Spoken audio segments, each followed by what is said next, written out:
बिस्मिल्लाहिर्रहमानिर्रहीम। अस्सलाम वालेकुम स्टूडेंट्स। आज हम 9th क्लास के mathematics national book foundation chapter number 1 आज उसकी एक्सरसाइज 1.1 सॉल्व करेंगे। देखिए जी, आज की 1.1 एक्सरसाइज क्या है।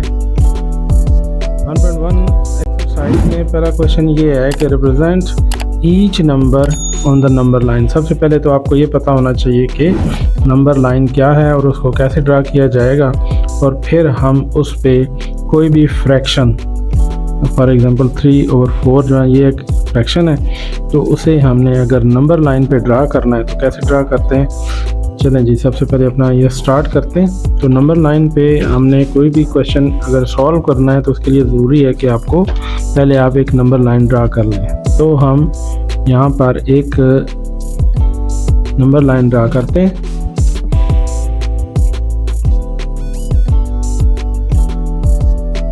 जी, ये इसका 0 पॉइंट होगा ओरिजिन, और उसके बाद इक्वल डिस्टेंस पे हमने मार्क लगा लेने हैं 1 2 3 4 एंड एट्सेट्रा। अगर आप देखते हैं कि आपके क्वेश्चन में कोई नेगेटिव इंटीजर्स हैं तो उस सूरत में फिर आप 0 से माइनस की तरफ भी उसके कुछ निशान लगा लेंगे, जस्ट लाइक -1 -2 -3 एट्सेट्रा।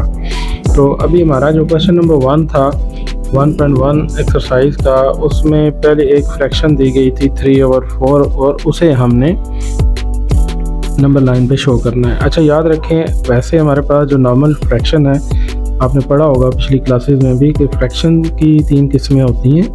नॉर्मली एक तो होती है प्रॉपर फ्रैक्शन, जैसे कि ये फ्रैक्शन है जिसका न्यूमरेटर जो है उसका साइज वो कम और डिनोमिनेटर की वैल्यू ज़्यादा होनी चाहिए। तो अगर ऐसा है तो ये आपकी प्रॉपर फ्रैक्शन है। इन केस के अगर 4 ऊपर होता और न्यूमरेटर ग्रेटर होता डिनोमिनेटर से, तो इस तरह की फ्रैक्शन को इम्प्रॉपर फ्रैक्शन कहते हैं। और इम्प्रॉपर फ्रैक्शन जब भी सॉल्व होती है तो उसका कुछ हिस्सा जो है होल नंबर में चला जाता है, तो उस फ्रैक्शन को कंपाउंड फ्रैक्शन कहते हैं। अगर वो कोई भी ऐसी वैल्यू जो कंपाउंड फ्रैक्शन में हो, तो वो वाला हिस्सा जो उसका होल नंबर है वो हमने पहले नंबर लाइन पे शो करना होता है, और उसके बाद अगला जो सेगमेंट है वो ब्रेक होता है। लेकिन यहाँ पर हमारा होल नंबर में कुछ भी वैल्यू नहीं है, इसलिए 3/4 जो है एक्चुअली वो 0 के बाद जो हमारा पहला सेगमेंट है 0 to 1, इसी को हम ब्रेक करेंगे। अच्छा, तरीकाकार क्या होता है कि हम डिनोमिनेटर को पहले गौर से देखते हैं कि डिनोमिनेटर हमारा क्या है। हमारी इस क्वेश्चन में डिनोमिनेटर 4 है। इसका मतलब ये होगा कि हमारा जो पहला सेगमेंट है 0 to 1, इसको हमने 4 इक्वल पार्ट्स में डिवाइड करना है। ठीक है, तो जस्ट लाइक दैट 1 2 3 और ये 4 चौथा पार्ट हो गया इसका। तो ये हमने 4 बराबर हिस्सों में इसको डिवाइड कर दिया। अब चूँकि फ्रैक्शन हमारी 3/4 है, तो हम इसमें जो थर्ड पार्ट है 1 2 एंड दिस 1 इज़ 3। तो ये जो थर्ड पार्ट है, ये टोटल एक सेगमेंट के हमने 4 इक्वल पार्ट्स किए, वो ये जो थर्ड इक्वल पार्ट था, ये पोजीशन जो है वो बनती है 3/4 की। तो ये हमारा पहला क्वेश्चन इस तरह से रिप्रेजेंट हुआ है नंबर लाइन पे। लेट्स सपोज कि अगर हमारे पास कोई क्वेश्चन होता 2 होल्स 1/3, ये मैं एक एग्जांपल के तौर पर आपको दिखा रहा हूँ। अगर होता 2 होल 1/3, तो हम इसको कैसे सॉल्व करते। तो उस सूरत में हमारे पास ये जो 2 है ये होल नंबर है। इट मीन्स कि हम 0 के बाद 1 और 2 पॉइंट तक तो नंबर लाइन पर एज इट इज़ जाएंगे, और उसके बाद जो नेक्स्ट कमिंग सेक्शन है उसको हमने ब्रेक करना है। और कितना ब्रेक करना है, डिनोमिनेटर हमें शो कर रहा है कि इसके 3 इक्वल पार्ट्स होने चाहिए। तो इसलिए 2 के बाद और 3 तक का जो इन बिटवीन सेक्शन है, इसके 3 इक्वल पार्ट्स हमने करने हैं। तो 3 इक्वल पार्ट्स करने के बाद हमारा न्यूमरेटर भी ये हमें शो करता है कि हमने फर्स्ट पार्ट पे रुकना है। ये पॉइंट है जिसको हमने मार्क करना है। तो ये एक्चुअली बनेगा 1/3, लेकिन होल नंबर हमारा 0 से लेके यहाँ तक 2 है, और 2 के बाद जो थर्ड सेगमेंट था उसको हमने 1/3 पे डिवाइड यानी कि मार्क कर लिया।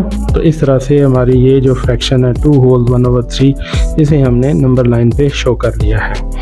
तो इस तरह से हम किसी भी फ्रैक्शन को नंबर लाइन पे शो कर सकते हैं। अगर वो फ्रैक्शन माइनस में है तो बस इतना फ़र्क आप ध्यान में रखिएगा, उस सूरत में हमने ज़ीरो से जो नेगेटिव इंटीजर्स हैं नंबर लाइन के ऊपर वो हमने -1, -2, -3 एंड सो ऑन इधर हमने मार्क कर लेने हैं। और ये जो हमारा आंसर इस वक्त प्लस वाली साइड पे बन रहा है वो हमारा आंसर उस सूरत में नेगेटिव वाली साइड पे नंबर लाइन के नेगेटिव साइड पर बनेगा। ठीक है, तो ये हमारा एक्सरसाइज 1.1 का जो है पहला क्वेश्चन जिसका पहला पार्ट हमने सॉल्व किया है वो आपके सामने। अगर हम इसका दूसरा पार्ट चेक करें तो देखिए दूसरा पार्ट इसका है -1/3। अभी जैसे मैं बताया मैंने आपको, तो हम इसको भी इसी तरह सॉल्व कर सकते हैं।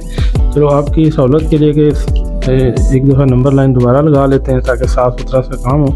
तो ये हम नंबर लाइन ड्रा करते हैं और अब हमें पता है कि हमारा क्वेश्चन जो है वो माइनस वाला है, इसलिए ये इसका सेकंड पार्ट जो है वो है -1/3।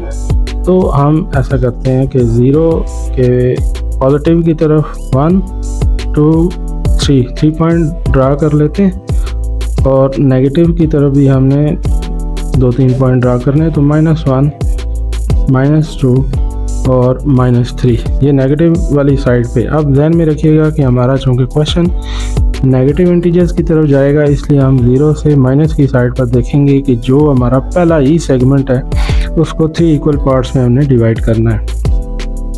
तो ये 1, ये 2 और ये तीसरा हिस्सा इसका बनता है।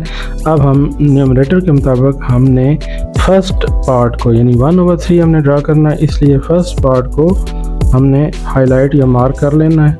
ये जो पॉइंट है ये एक्चुअली 0 से माइनस वाली साइड पर जो हमारा ये सेगमेंट डिवाइड हुआ है इसके 3 इक्वल पार्ट्स में, तो इसका नाम बनता है -1/3। जैसा कि मैंने पहले भी आपको बताया कि हम जब फ्रैक्शन सॉल्व करने लगते हैं नंबर लाइन पर तो पहली बात जो सबसे इम्पोर्टेंट है वो ये है कि हमने उसको गौर से देख के ये देखना है कि क्या इसमें कोई होल नंबर है। अगर तो होल नंबर है फिर हम 0 से लेके जो भी होल नंबर है वहाँ तक हम एज इट इज़ मूव करेंगे और उसके बाद वाला जो सेगमेंट है वो डिवाइड होता है। लेकिन इस क्वेश्चन में भी होल नंबर में कुछ नहीं है, सिंपली एक प्रॉपर फ्रैक्शन है -1/3, इसलिए 0 के साथ ही पहला जो सेगमेंट है वो हमने डिवाइड किया है और उस पर ड्रा किया है -1/3। तो ये दूसरा क्वेश्चन एज इट इज़ जो है वो हो गया। अब देखते हैं कि इस क्वेश्चन में कोई और क्वेश्चन जो आपके लिए प्रॉब्लम क्रिएट कर सकता है तो वो कौन सा हो सकता है। अब आप गौर से देखिएगा क्वेश्चन नंबर 3। तो क्वेश्चन नंबर 3 में है 4 होल 1/2। जैसे मैंने एक एग्जांपल में 2 होल 1/3 दिया था, बिल्कुल ऐसे ही आपका क्वेश्चन नंबर 3 जो है वो है 4 होल्स 1/2। तो आप इसी नंबर लाइन पे भी शो कर सकते हैं या नई नंबर लाइन ड्रा कर लेते हैं ताकि आपको ज़्यादा आसानी से क्लियरली नज़र आए। तो नई नंबर लाइन ड्रा करते हैं। जैसा कि हमारा क्वेश्चन पॉजिटिव है तो हम इसको 0 को थोड़ा ऐसी जगह रखते हैं ताकि हमारे पास इधर ऑप्शन और ज़्यादा जगह मौजूद हो। तो ये हमारा फर्स्ट नंबर है 1, 2, 3, 4 और 5। हमें इतना पता है कि 4 नंबर चूँकि होल नंबर है इसलिए 4 तक तो हमने एज इट इज़ मूव करना है। तो 4 के बाद वाला सेगमेंट डिवाइड होना है। तो कितने हिस्सों में डिवाइड होना है, देखिए इसका फ्रैक्शन का डिनोमिनेटर कितना है 2। तो इट मीन्स कि हम 4 के बाद और 5 और 4 के दरमियान इन बिटवीन ये जो सेक्शन है इसको हमने 2 बराबर हिस्सों में डिवाइड कर लेना है। और ये जो उसका पहला पार्ट है ये दूसरा पार्ट बनता है। तो ये जो पहला पार्ट है यही दरअसल हमारा आंसर बनेगा या सॉल्यूशन बनेगा इस फ्रैक्शन का। तो ये हो गया जी 0 से लेके यहाँ तक 4 और ये जो 4 का जो नेक्स्ट सेगमेंट था उसको हमने ब्रेक किया है। तो ये आंसर बनता है 4 होल्स 1/2। याद रखें ये आप इस निशान को थोड़ा सा नुमाया करेंगे ताकि आपका आंसर यहाँ पर डिस्प्ले हो सके। ठीक है, तो आई होप कि आपको क्वेश्चन समझ आ रहे हैं। अगर आपको क्वेश्चन समझ आ रहे हैं और आप चाहते हैं कि आपको मैथमेटिक्स की 9th क्लास की बाकी एक्सरसाइजेस के भी लेक्चर्स जो हैं वो उनका नोटिफिकेशन मिलता रहे तो फिर आपको मेरे चैनल को सब्सक्राइब करना है, लाइक और शेयर करना है और कमेंट में अपनी राय ज़रूर बतानी है कि क्या आपको कोई बात जो समझ नहीं आती है या कोई सजेशन देना चाहते हैं तो वो यकीनन आप अपने कमेंट बॉक्स में डिटेल आप बता सकते हैं। चलिए लेक्चर तक इंशाल्लाह आपसे फिर मुलाकात होगी। अगर आपको कोई बात अच्छी लगी हो तो ज़रूर कमेंट में डिटेल बताइएगा। Thank you.